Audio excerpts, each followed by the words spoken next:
ginawa to. Wala pa akong balak gawin, pero dahil sa inyo, ito na yun. Sige, tuloy natin.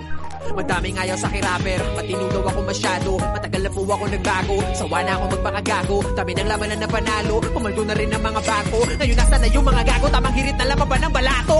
Kung inakala ninyo na madali lang lahat ito na gawin, akin ang tatapatin, nasasampalin yung mga pili magaling. Adik sa green, alak na gin, alol ka na, hindi ka natin, laka pa rin, kaya gawin. Hanggang ngayon nakaasa pa rin. Dami yung issue sa eksena, name drop nyo kung may problema.